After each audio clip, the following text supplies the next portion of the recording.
Hello friends, स्वागत है आपका अपने चैनल शॉर्ट हैंड स्टेनो आशुलिपि में। आज का डिक्टेशन है हिंदी आशुलिपि ओपी शुक्ला भाग 6 80 वर्ड पर मिनट अभ्यास 4। डिक्टेशन शुरू होगी 5 सेकंड बाद।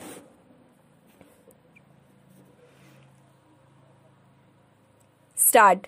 देश की आर्थिक अवस्था का जो विवरण वित्त मंत्री जी ने हमारे सामने प्रस्तुत किया है वह संतोषजनक है।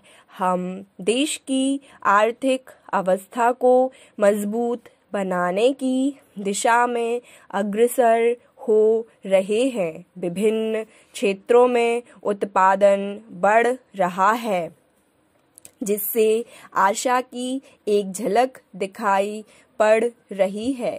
तीसरी पंचवर्षीय योजना के दौरान हम एक बहुत बड़ी धनराशि खर्च करने जा रहे हैं। यह भी एक आशाप्रद बात है, लेकिन अध्यक्ष महोदय, पिछले साल भी मैंने वित्त मंत्री जी का ध्यान इस तरफ खींचा था और आज फिर खींचता हूँ कि देश की वर्तमान आर्थिक अवस्था का चित्र हमारे सामने रखने के साथ ही साथ उन्हें यह भी बतलाना चाहिए था कि इस देश के अंदर उत्पादन में जो वृद्धि हुई है वह समाज के किस अंग में,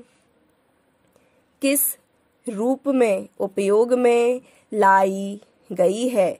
आज हिंदुस्तान की सबसे बड़ी समस्या गरीबी और बेकारी को खत्म करना है। ये दोनों बीमारियां हमारे समाज के अंदर कैंसर की बीमारी की तरह से हैं। आज तक डॉक्टर यह नहीं सोच पाए कि कैंसर की बीमारी के लिए कौन सी दवा उपयुक्त है। उसी तरह वित्त मंत्री जी इस विद्या के विशेषज्ञ होते हुए भी इस बीमारी की असल दवा हमें बतलाने में असमर्थ रहे। यह ठीक है कि बेकारों की बेकारी की समस्या को महसूस करते हैं, लेकिन हम देखते हैं कि जैसे जैसे हमारी योजना का काम आगे बढ़ता जाता है, वैसे वैसे यह पता लगता है कि बेकारी भी उसी गति से बढ़ती जा रही है। गरीबी का सवाल बेकारी की समस्या से जुड़ा हुआ है। अगर लोगों को काम मिलेगा तो बेकारी दूर होगी और देश से गरीबी भी दूर हो जाएगी। पैरा। मेरे मित्र ने यहाँ अपने विचार प्रकट करते हुए अभी कहा कि देश की उन्नति के लिए नागरिकों को त्याग करना चाहिए। मैं इस बात को बहुत अच्छी तरह से महसूस करता हूँ और हमारे देश की जनता भी इसको अच्छी तरह से जानती है कि बिना कष्ट उठाए पूंजी जमा नहीं हो सकती और बिना पूंजी के विकास नहीं हो सकता।